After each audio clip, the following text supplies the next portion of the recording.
All right, here we are, back once again. Yeah, doing Bullitt. Yeah. This is what, 1968? 1968. Yeah, a year before I was born. This movie was fucking badass. It was ahead of its time. Yeah, very ahead. Yeah. As soon as the opening credits started coming along, I was like, damn, this is 68? The effects were fucking great. And just the edits. It had all these damn... the opening credits, they had like titles going by, and there was imagery inside the titles moving. And then there was a background, and it was a different background. It just looked really good. And it was setting up for like a mafia attack scene inside the damn credits. It was real stylish, slick, real cutting edge. Looked like something you'd see out of damn a 90s movie like Ronin or like in, what would be another good Heat, something like that. You know, it's interesting that you bring up Heat, the Michael Mann movie, is because the movie Heat has a scene in it where a guy's chasing another guy like through the airport, like on the airport tarmac, which is, I don't want to say it's like cribbed directly from this movie, but it's pretty close. I saw something earlier that had like a side-by-side comparison, and I'm like, huh, it's an homage. We'll call it that. Yeah.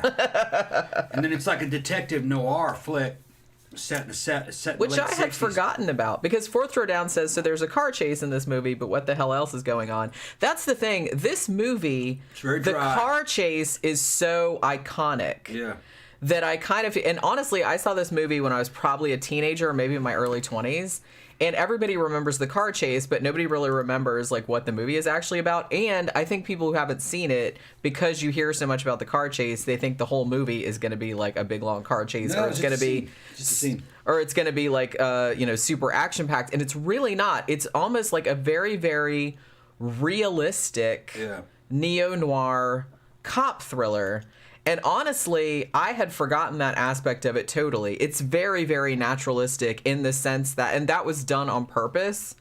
It's very, there's actually like not even a lot of dialogue. There's like, there is, but dialogue's kind of kept to a minimum. Some of the scenes are like actually really long and just have like some people like not really talking, or they're far away and they're talking, but you can't hear what they're saying.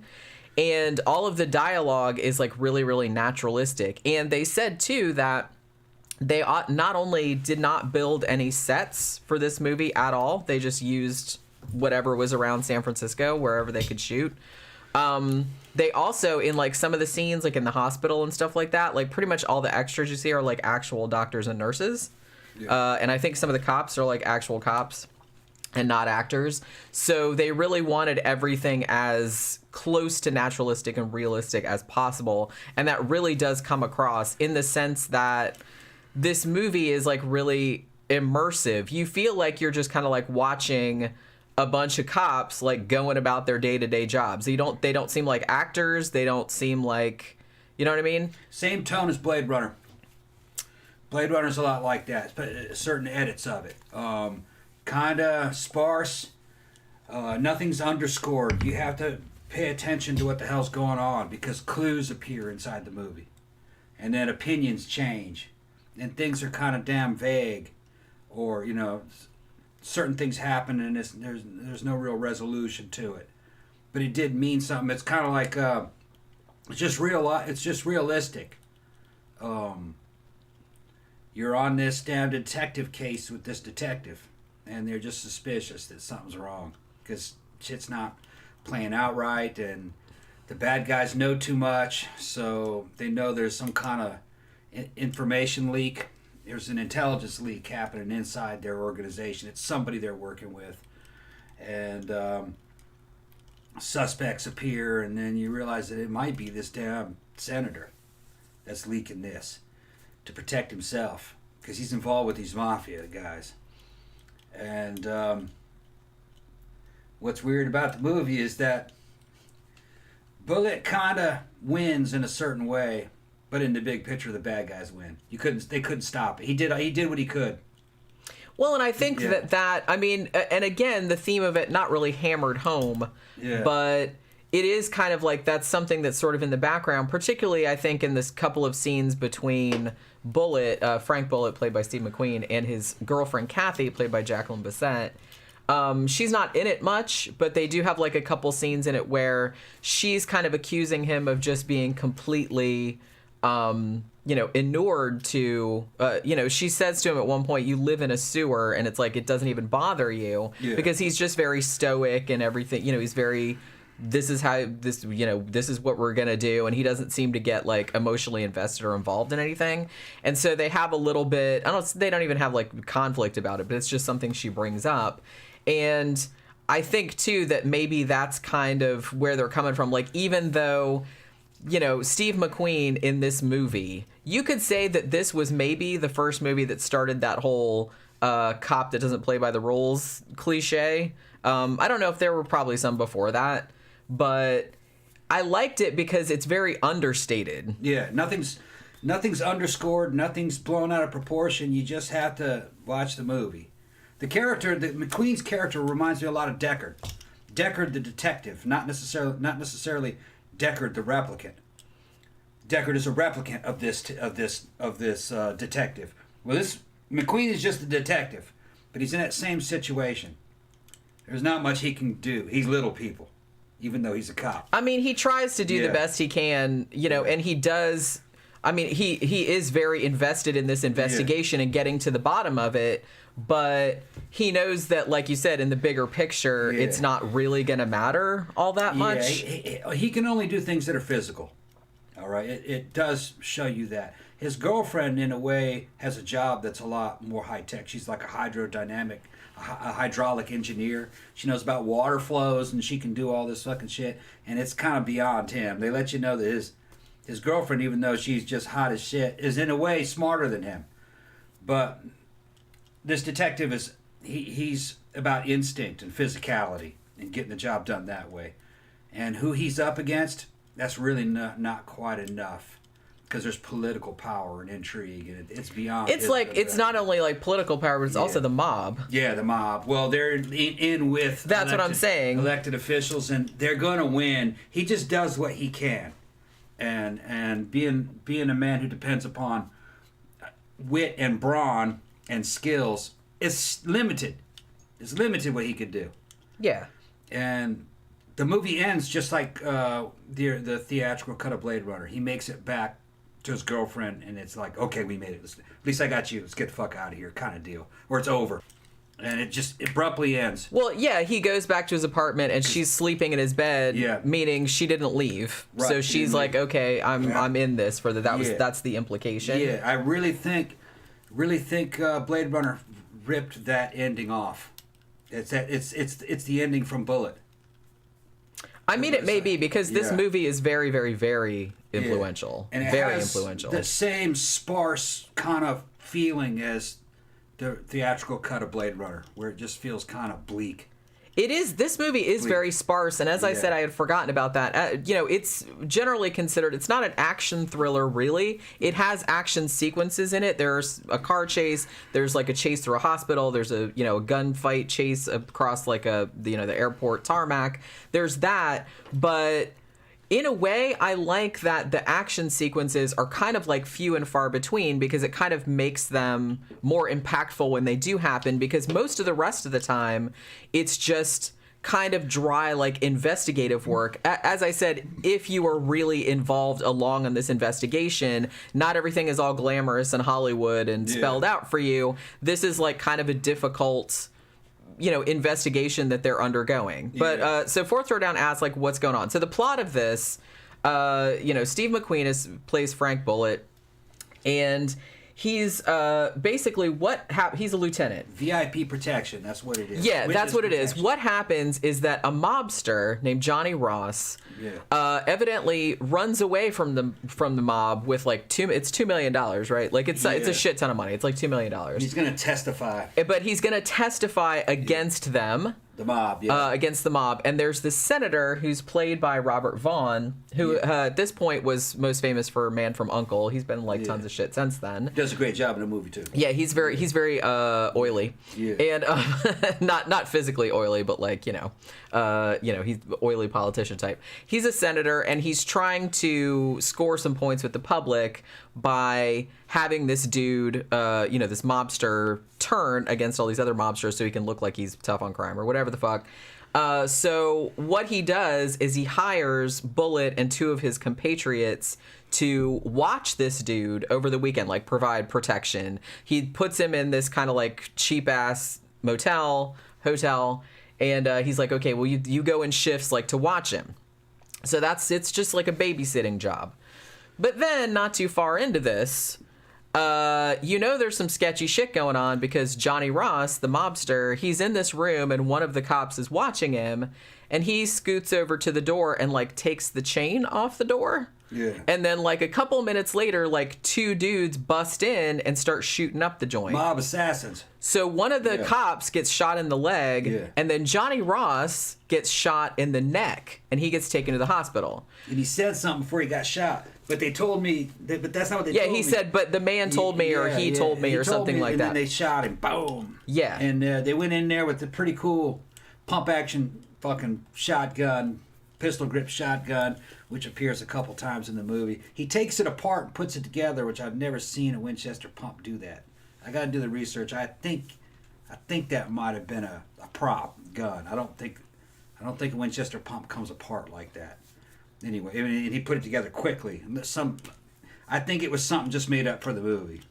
But it was a good scene. Yeah. These guys are fucking real greasy, professional fucking assassins, and so then after that, obviously, because Johnny Ross got shot, now Bullitt and his team are in trouble with the senator who, again, was paying them or whatever, like to keep this dude alive, like to testify on Monday. So now he's pissed and he's personally blaming, Bullitt and his guys for fucking up the mission.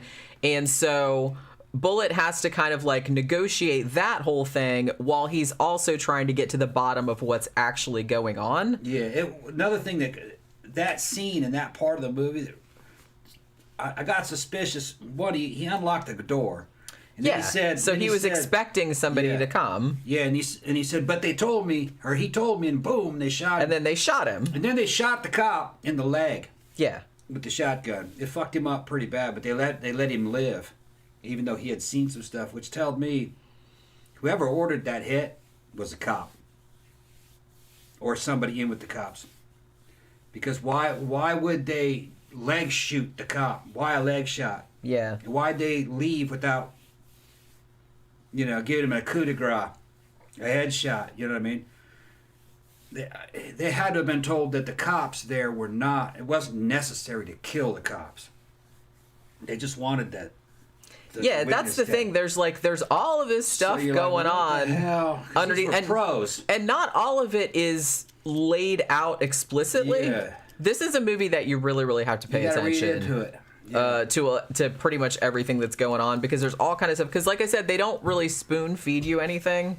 You really have to follow along and see what's going on, and not everything is just has points and flags and shit like that. I started to suspect that senator immediately. He wasn't a cop, but he was basically on the cops' sides, but he was defending himself, and I think he wanted to make it look like. I think he was playing both sides. He was playing the cops. So he could look like, hey, I'm friend of the cops, but then he was also playing the mob side too. He was involved with the mob. Yeah. Okay. He was trying to look good in front of the public that he was trying to bring this witness out, okay, and fucking go after the mob. But in reality, he was with the mob and was stopping it at the same time. He's trying to kill that witness, but he needed plausible deniability, and he was going to try to make himself look like a hero. That's what I'm pretty sure happened. It's never really. Yeah, they they never explicitly lay that out. That was just like the impression that I got, that he was just playing both sides. That senator to just make himself look good. Yeah, the senator was in the mob. He didn't want it to come out because his business with the mob would have been exposed. That's what. But yeah, he was playing both sides for sure. And I'm pretty sure that was the implication. And like I said, and I'm pretty sure, even though this isn't explicitly laid out, I'm pretty sure that Bullitt knew that was going on, but probably knew like that he couldn't really do much of anything about it. Yeah, because the dude was a senator, you know, and basically the agency he was working for fucking had to obey that senator, kinda. Although there was conflict within, because the thing about it was Bullitt's that boss was like, yeah, this shit here. Well, yeah, I mean, Bullitt's immediate supervisor was just kind of like, fuck that guy. Like, not to his face, but he was just kind of like, fuck that guy. And he kind of like was like, here, I'll give you the rest of the weekend to investigate this on your own before I do it. Because he got served with like a writ of habeas corpus by the senator, right? So, you know, because he's like, where's my witness? Because, you know, there was this whole thing where like Steve McQueen, you know, after the witness died, like he took him somewhere, like he's like, can you put him in the morgue under a John Doe, because I still want like some more time to figure out what the fuck's going on before the senator knows that he's dead. Yeah. You know, because I want him like not breathing down my snorkel or whatever. So there was that. But then you had the senator, and he had this other cop like that was kind of a higher up guy, played by Norman Fell, matter of fact, who was played Mr. Roper on Three's Company. In case you remember, before Don Knotts played him. It was, you know, he was one of the Ropers. So he was kind of in with the senator. So there was like some conflict there. So it wasn't all of the cops across the board weren't in the senator's pocket or whatever, but they had like a couple of different factions going on again. And this is not explicitly laid out. This movie is like very subtle and very subdued, which, like I said, I was surprised because I had forgotten about that. And just because so many people talk about the car chase, and the car chase happens about an hour in, that's when the two guys that shot the witness at the beginning like start chasing Steve McQueen around in their Dodge Charger.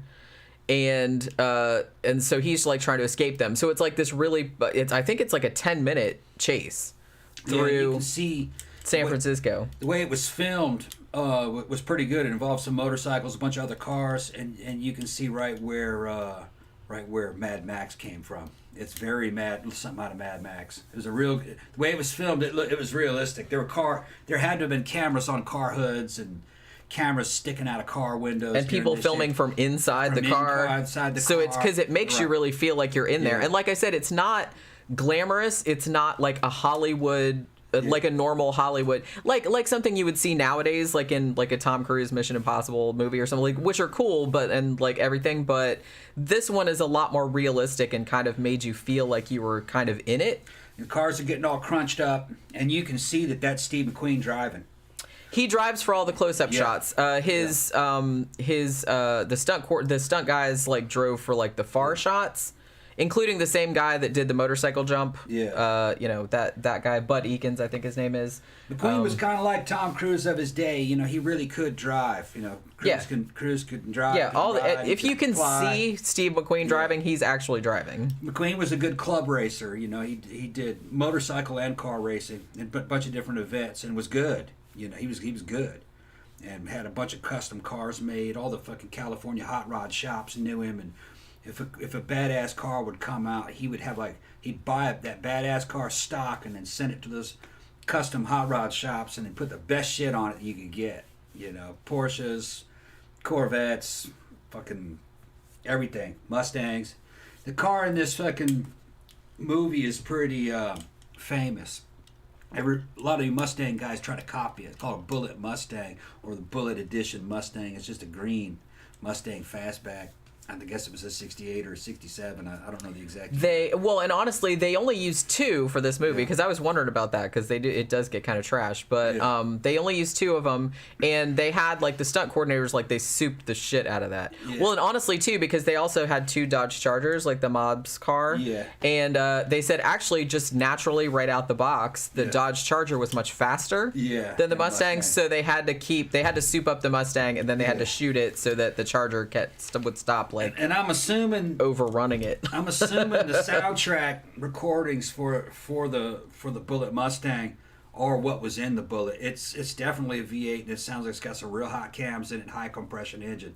I mean, that fucker's it's singing. That's another thing that I think made the car chase so much more exciting and visceral, but also was really and I saw a video that was pointing out that like even like the fights in Star Wars and stuff where you can hear the the ships and everything. They said a lot of that might have been from this movie because this was kind of the first one to do, because normally you'd have a car chase and you'd have doom doom doom doom doom doom like some music or something. This you don't have. There's no music. It's just like the sounds of the engines. Yeah. And it makes it like a lot more immersive, I think. They're going downhill on these fucking San Francisco fucking hills downtown. They're fucking crashing them damn cars up. The Mustang's landing on all four wheels though. He's landing it good.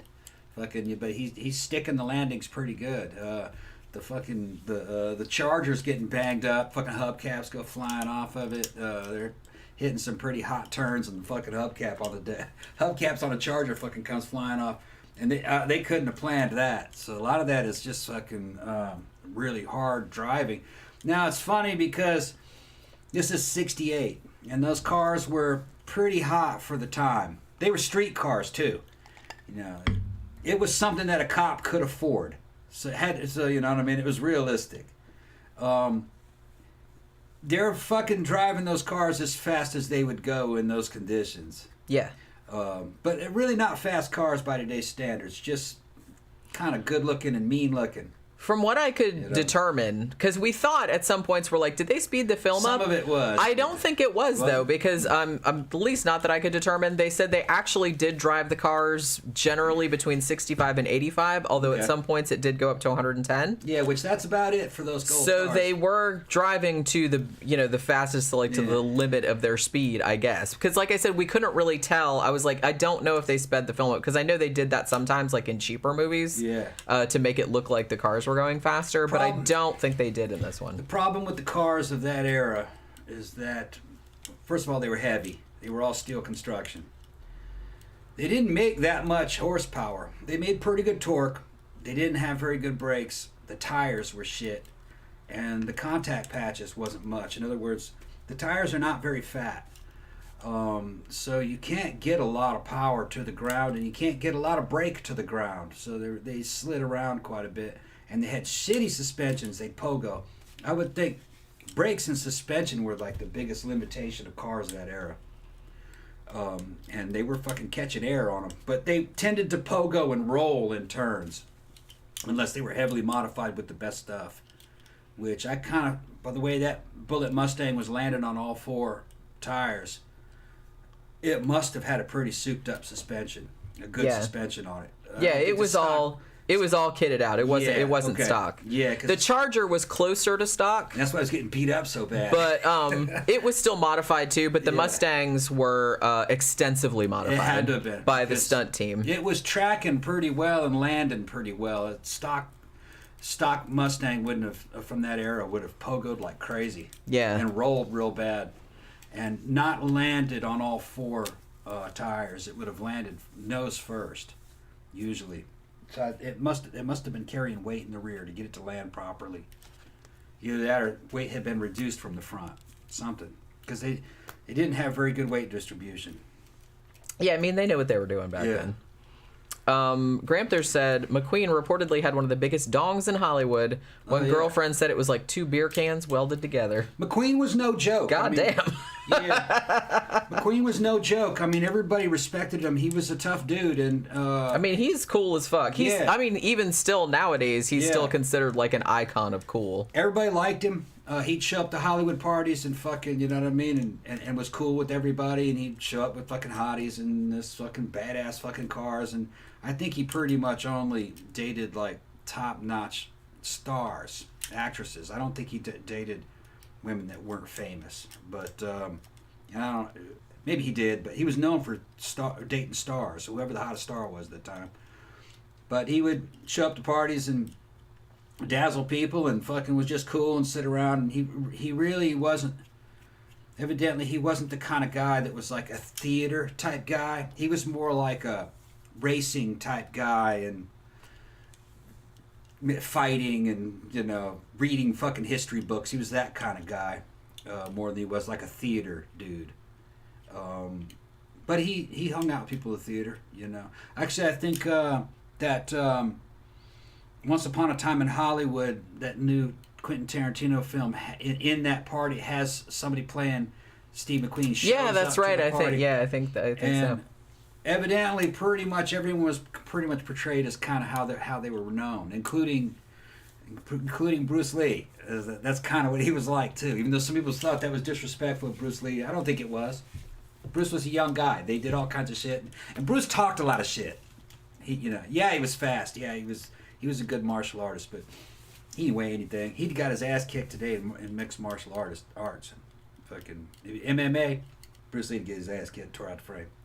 Could he train, gain some weight, and do good in MMA? Yeah, he could. He was the kind of guy that did train. He wasn't a fake. He was just a man of his time. They all were. Yeah. The thing I was going to say about Steve McQueen too, I haven't seen all of his movies, but honestly, I think it's good in this one because you can actually see that like the man can act. You know what I mean? You really got a sense, because he doesn't have a lot of dialogue in this. You know what I mean? He's very stoic. His He's character, almost like a reality actor. Yeah, but you can still tell what's going on in his head just by kind of like the look on his face. Yeah. And it's not showy. It's not theatrical. He's just very, very natural in this movie. And I really, really like that role. Zach says, I really love the cinematography in this movie. The lighting and angles are super modern seeming for the 60s. Yeah, I noticed that as well. Love this era of filmmaking. I mean, this movie, so influential. And it's like, honestly, it's probably movies you wouldn't even think would be influenced by this were influenced by this. McQueen always kind of reminded me of the naturalistic element of, say, like Harrison Ford. You know, Harrison Ford kind of seems like he's just being himself. Yeah. He reminded me of that mixed with kind of like some of the intensity of Tom Cruise, but without the kind of Tom Cruise kind of has that cockiness. Without that cocky douchery. He's not like that. He's kind of like, imagine if Harrison Ford was more like Tom Cruise. That's the way McQueen kind of feels to me watching him on the screen. Yeah. I really think Harrison Ford was channeling Bullitt when he did Blade Runner. I mean, he very well may have been, because like I said, a lot of this movie is like really was really influential, because not only was it a massive critical success, it was also a big audience success also. This made like a lot of money like when it came out, and the editing won an Academy Award. Yeah, it's a good movie. That too. I mean, probably mostly for the car chase scene, which is edited like that, but I mean the whole thing. But like I said, I really liked how subdued this movie was. It almost kind of reminded me of like maybe like a David Fincher movie, but not even as showy as that. It was just a very matter-of-fact, down-to-earth, immersive, very realistic. It's gritty. Yeah, but like not like overtly gritty. Yeah, it just is. It's just very, very realistic. And I think it helped that they used like a lot of, like I said, real doctors, real nurses, real cops. They used all real locations. They didn't build anything. They didn't do set dressing to any great degree or anything like that. They just used what was there. There was this good scene where McQueen is talking to the doctor who's taking care of his buddy who got a leg shot, and that doctor's a young black guy, and fucking dude's evidently he's right out of medical school, and he's doing a good job fucking on him, and McQueen's kind of chilled out to the fact that this dude's doing a good job. Senator comes in, pulls that fucking dude off under the excuse, well, he's too young, I don't want him on this. He's too inexperienced. And I said, oh, and maybe too black. Yeah, and too black. But he wanted to get... He didn't say that, but that was the unspoken. Right. And McQueen's looking at the fucking black dude, and the black dude's looking at him like, man, this motherfucker's a dick. Yeah. Nobody says anything, but you know exactly what's passing between them. Because he was doing the same kind of thing with McQueen right before that had happened. But remember that? He was fucking basically just trying to piss off Steve McQueen. Blame him for fucking shit that he didn't have any control over. He wasn't there when the fucking attack happened. Yeah, it wasn't his shift. Right. It was one of his partners. Right. He's blaming him anyway, and that senator kept fucking doing things like, it's just sketchy shit, okay? Threatening your career by talking bad about you in the public eye. He says, I could destroy somebody just by saying bad shit. Because Bullitt was kind of well known. Yeah. I forgot to mention that too. He's kind of like a golden boy of like the police force. And then he turned around and basically said, a guy like you could go far. You know what I mean? If you if you do what I Carrot say. And stick. So he's fucking doing this, and he was doing it to Bullitt and his boss and fucking everybody. And it's obvious to me that the dude is trying to manipulate the system to get that witness killed. But he doesn't want anybody to know that. Right. I was pretty sure. That he was yeah. with the mob. I kind of think he was trying to play both sides. For the public, he was trying to be this big crime fighter, but he was really trying to do is kill that witness. Yeah. Yeah, that's what I think was going on. Well, I think he wanted to kill the witness so he could blame it on the cops. Yeah, he wanted to blame it on the cops. But he wanted to kill the witness because that witness was... Because, see, that would have been win-win. Yeah, that witness was going to say something that would have implicated that senator. Yeah. That's what it was. He just wanted to be... Well, I would have had, I would have had this mobster. I had it all lined up and the cops fucked it up. You know what I mean? I kind of feel like that was his end game. He wanted the young black doctor off that case and get his own doctor on there to decrease that cop's chance of survival. Because that cop saw the fucking assassins. Yeah. So I think he wanted to get his own man in there. It wasn't just a race thing. He wanted people to think it was a race thing. It's not what it was. That doctor was helping him. He wanted a doctor that would go in there and kill him. That's what I think it was. I kind of thought that too. Yeah. And like I said, a lot of this is sublimated. It's never resolved. They never explain it necessarily. It's just kind of like, but I'm kind of thinking if you pay attention to all the little clues and stuff in there, you can pretty much suss out what's going on. Fucking McQueen told the senator, basically you're a suspect. Yeah. And that was fucking really when the shit started going down. McQueen says, I think you had something to do with this. Yeah.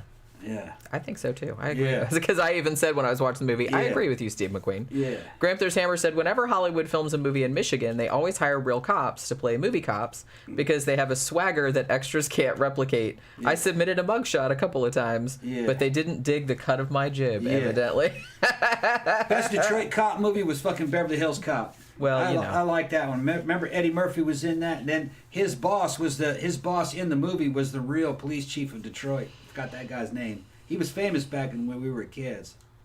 I forgot that cop's name, but he did great in that movie with Eddie Murphy. Fun fact, speaking of real cops, is that Steve McQueen based his character, Frank Bullitt, on a real cop, a real detective, Dave Toschi, who would later become famous as one of the lead investigators on the Zodiac case. Okay. If you saw the David Fincher Zodiac movie, that was the character played by Mark Ruffalo. So that's where he got the thing that he held his like fucking sidearm in. Yeah. That. And and just kind of his whole... Because they knew each other, the two of them, Steve McQueen and Dave Toschi. They had worked together previously. And so he used him as inspiration on... and I think, actually, you know what's weird? I think even in the movie Zodiac, the David Fincher one, I think they even mentioned that. Like, they mentioned that Steve McQueen's character was based on him. So I was like, ooh, meta. Also, can we talk about... Oh, wait a minute. I want to say... The director of this was Peter Yates. He was a British guy. This was actually his first American film. Okay. He had done a film called Robbery in the UK, which Steve McQueen really dug. And so that's why Steve McQueen wanted him to direct this film. So he got him over here to do it. Peter Yates also did Breaking Away. He did The Dresser, The Deep, which Jacqueline Bisset was also in that. Eyewitness, Mother Jugs and Speed. Remember that one? And Crawl, unfortunately. Can we also talk about the score of this movie? Yeah. Okay. I love the score of this movie. It's just so late 60s, cool jazz. It's fantastic. Fantastic. Yeah, it is. That's another thing that kind of made me think of Blade Runner. Yeah. Blade Runner had a lot of jazz in it and a lot of stuff. A lot of, fucking, what's his name who directed Blade Runner? Ridley Scott? Ridley Scott was doing Bullitt in the future. That's what I believe it was. It is it's weird because the two movies are, you would think on the surface, like entirely different, but tonally they are kind of similar. Yeah, Bullitt was San Francisco, Blade Runner was Los Angeles. So he was borrowing from that. It was good. Good movie. They're both good movies.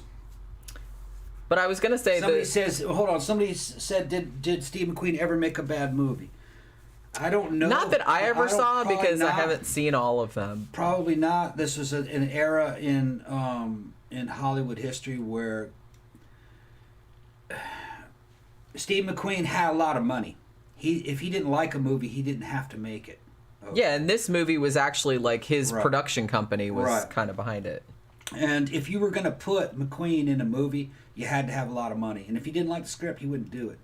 That's based on what I remember. Now, somebody mentioned that McQueen and Bruce Lee were friends. Yeah. Yeah, there was a lot of cliques in Hollywood, and a lot of the cool guys that were known for action-type roles, they all went to the same parties together.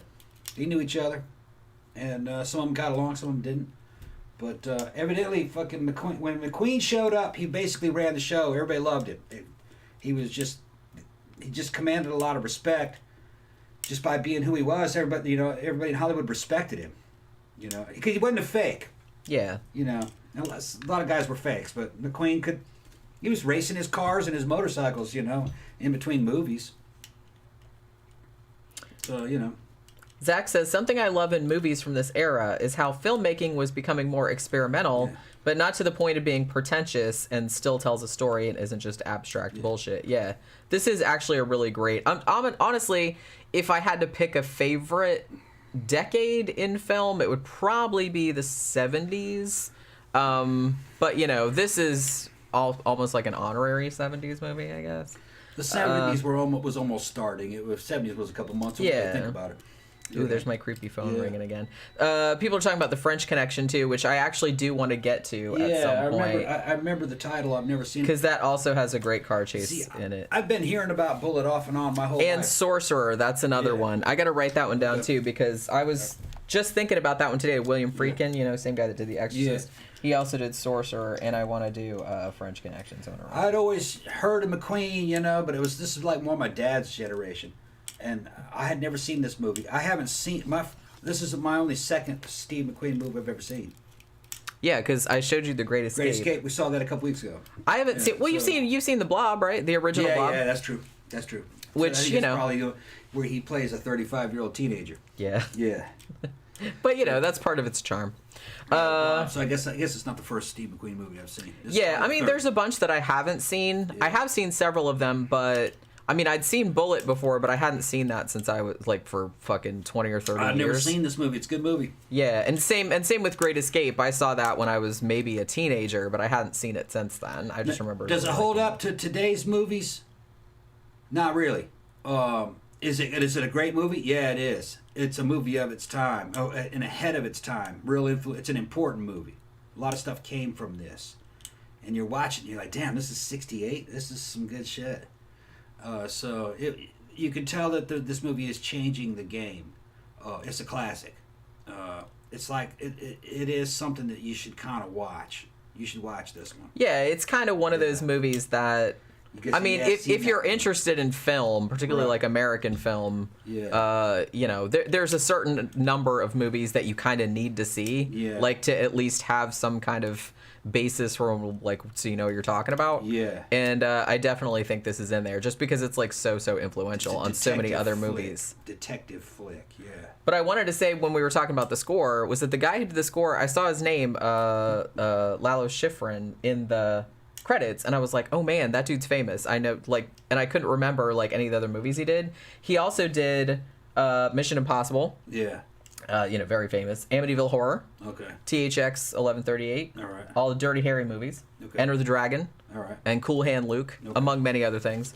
So that's the same guy that did the music for this, because I really, really like the music. Honestly, I really like the whole look of this film. Like I said, it's realistic, but I don't know. That's kind of like a style all of its own, because it's not...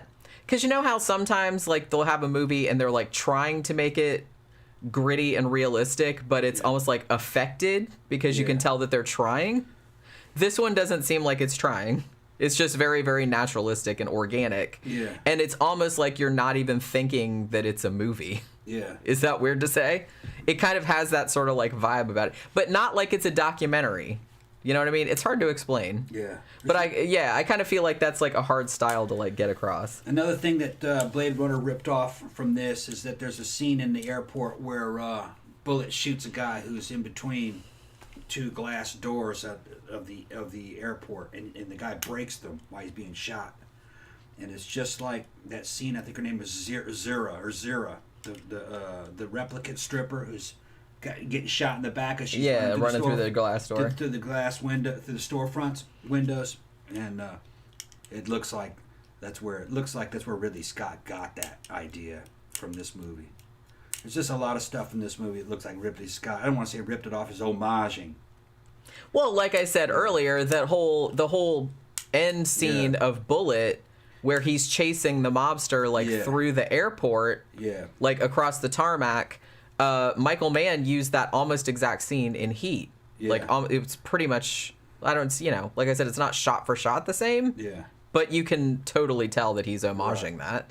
Yeah. Big time. And where Deckard comes in and sees Rachel's in bed, and then he's like, let's get out of here. And then he finds the little origami thing, and then they hit the door, and that's the end. That's not the original cut. The original theatrical cut, they're in a car, and it's all nice and sunny, and they're driving away. That's not the original cut that Ridley Scott wanted. He wanted the bleak one where they just hit the door and it ends, which one of my Blade Runner Blu-rays has that ending. And that's the ending of Bullitt. Now I'd be kind of curious to see if anybody on YouTube or anybody on the internet anywhere had done a side-by-side comparison of Bullitt and Blade Runner. Yeah, there's a lot of stuff that I think. Now I'm gonna go look for that after, because now I'm curious. I wanted to say too that this movie is actually based on a novel that came out in 1963 called Mute Witness. Now the weird thing about that is that I'm pretty sure that in the late 80s or early 90s there was a movie called Mute Witness. And I'm pretty sure I saw it, although I can't remember that much about it. But I don't know if it was based on the same novel or if it was just happened to be the same name. Because that's not like a real original title, I guess. But I just thought when I saw that in the credits, I was like, hey, there was a movie. And I want to say it was 1991 or something. I think I used to have it on DVD, but I think I only saw it once. And I remember it being good, but I don't remember what happened in it. I don't know if it's based on this same thing, though, because I could have sworn that in that movie, the whole mute witness thing, it was like a woman that had seen a crime and that she was actually mute, like she couldn't talk. Yeah. I think that was the premise, but it's been a long time since I've seen it, so I'm not really sure. Joanna Cassidy was hot as fuck in Blade Runner, just saying. She was the one that was running through the glass, right? Yeah. I think so. So Captain Blairdo gave me an idea for a show. The thing about Kellogg, you know what I mean, and his weird like spa thing that where you go to get well from cancer and die. Wasn't it cancer? Well, anything really, and like you weren't allowed to like masturbate, and it was just kind of like this whole thing. It's like a weird cult thing. Yeah, well, most hospitals, honestly, a lot of hospitals were.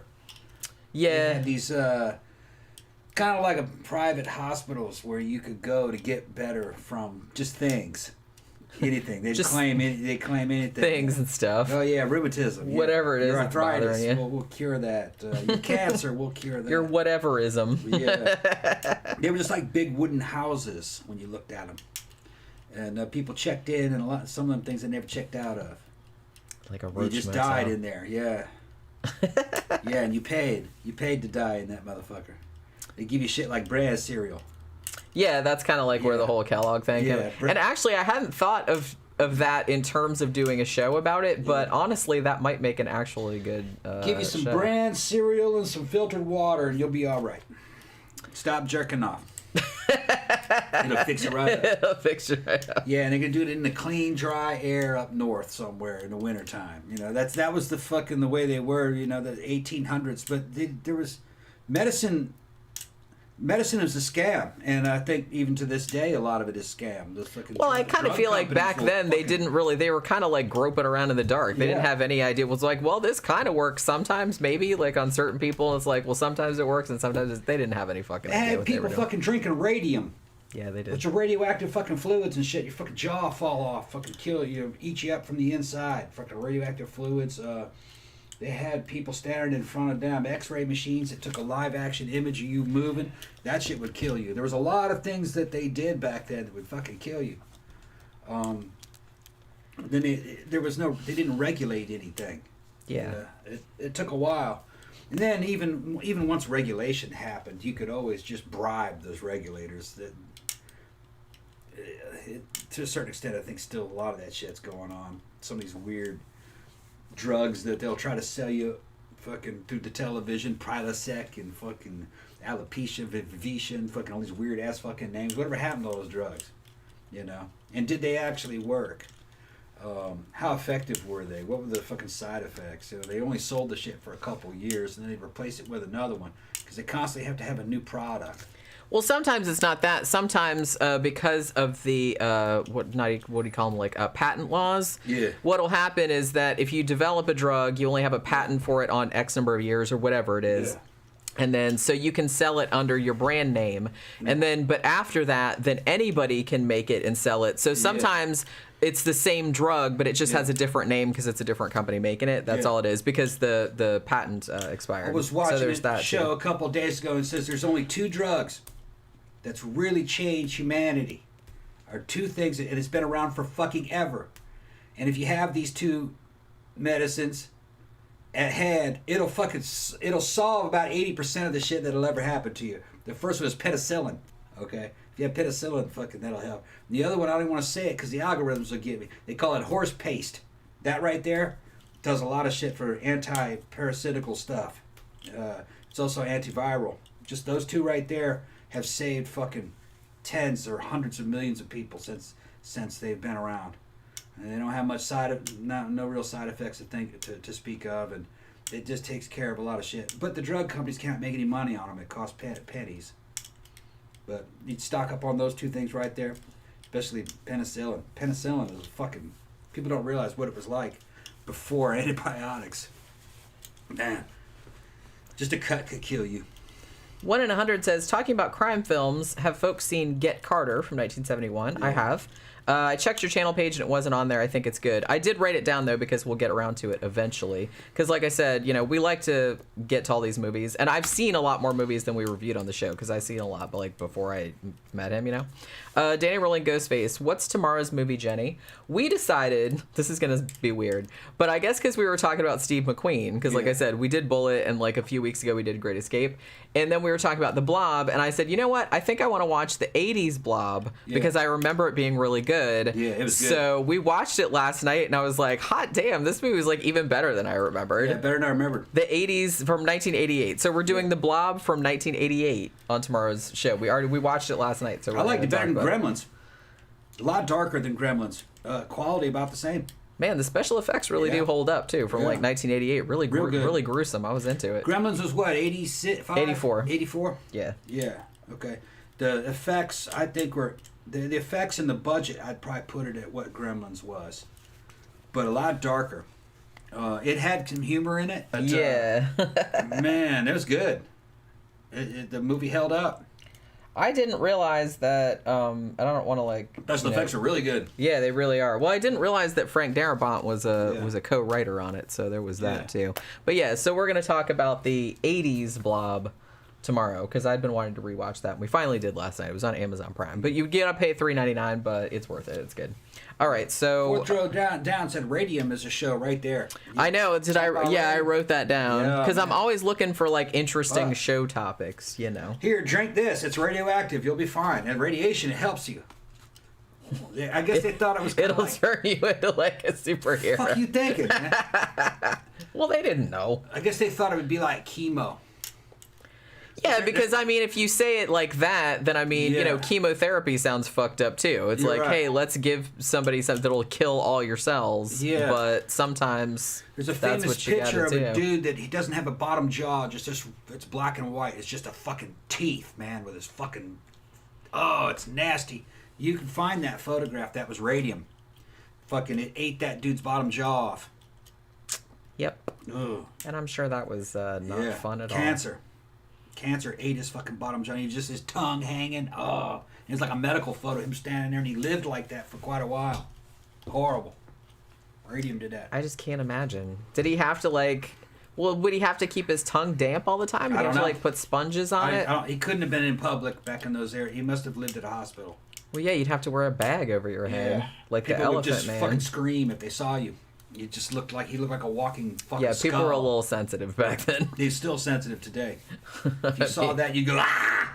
Well, no, you wouldn't, because, I mean, didn't expect it? A little kid would. If you didn't expect that shit, man, you see that, it was just... But I think most people would have the presence of mind to, not... They might be, startled, but they're not going to, scream their head off or anything, Man, I don't think. Fucking looked horrible.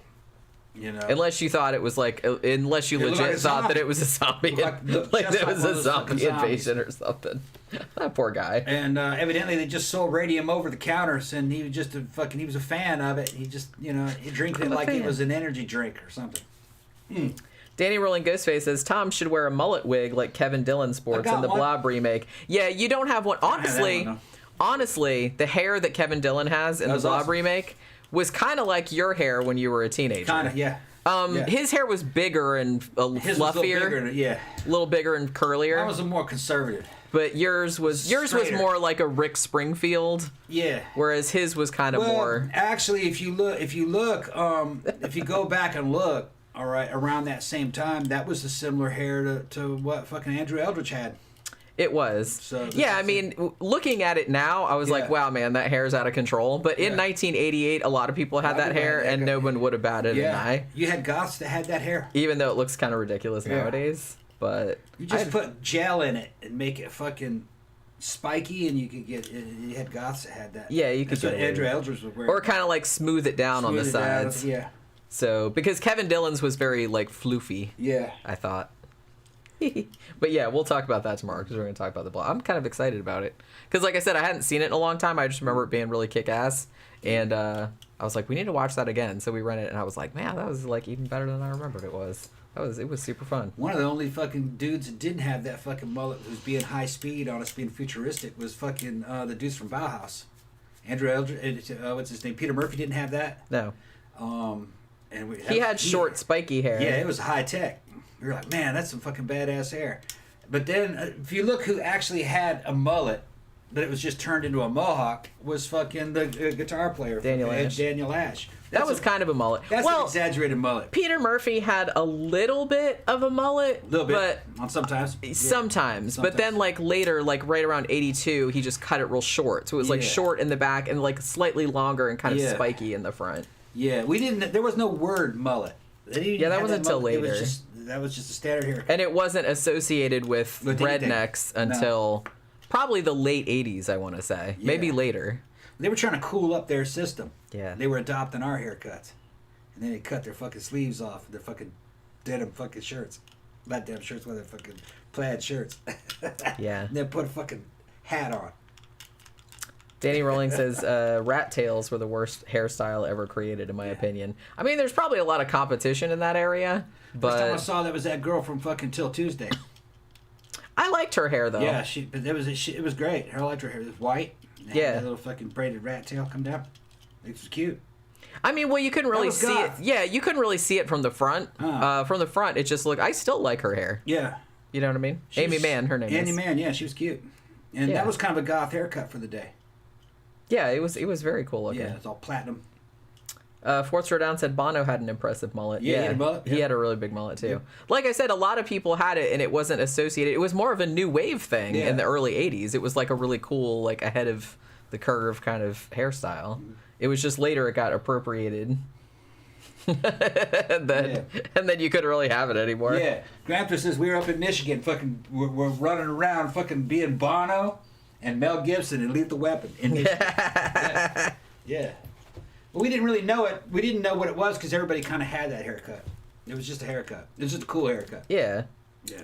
Peter Murphy, I remember doing those adverts for something. I don't know what that is. Can't remember exactly. Him just sitting there. It was, was it Magnavox? I thought he did one for Memorex. Memorex. That's what it was. Yeah, where he was sitting in that chair and then like the speaker was like, whoa. Yeah, it was Memorex. Yeah. But it's weird because they had another version of that commercial that had another actor in it. Yeah. I don't think we got the Peter Murphy version in the US, but we got another version that had another guy in it. But I have seen the British one. Yeah. That was actually Peter Murphy. I don't know if he was in any other commercials other than that, but I think that's the one that he was most famous for. Yeah, I'm pretty sure it was Memorex. Like, yeah, is it real or is it Memorex? Why did I think Magnavox? I don't know. I guess because it starts and ends with the same letter. I guess. I don't know. Oh, my God. All right. So, are we done? Yeah, we can go and shut it down. Okay. Man, we went on for an hour again. Yeah. Holy crap. Maxell cassettes. Maxell. That's what it was. That's what it is. Okay. So M's, there was a lot of M's and X's in all of the things that we said. So, it was Maxell. That's right. That's what it was. I think I still have. I don't think I have it. It was a black and white photo of him sitting there. Wasn't it black and white with the fucking speakers there, and he's in that big old fucking chair? Yeah. Blasting his hair back or something. Yeah, I think I had that. Yeah, because it was a print ad too. It wasn't just a TV ad. It was also like a print ad. Because I think I had magazines. Yeah. All right. And Rob mentions the car chase from the 7-Ups, which, yes, I heard somebody else talking about that. Somebody was talking about French Connection, and somebody was talking about the 7-Ups as well. So we'll eventually get around to that one, too. There's, like, a lot of movies we still need to get around to. So, we'll, just be patient. We'll get around to all of them eventually. Got plenty of time. We got all the time in the world, maybe. Yeah. Don't say that. It's a little, like, curse us. One of us will get hit by a bus or something. Yeah. But, you know what I mean? All right. So, we'll be back tomorrow talking about The Blob from 1988. So thanks everybody for dropping by, and we will see you guys again tomorrow.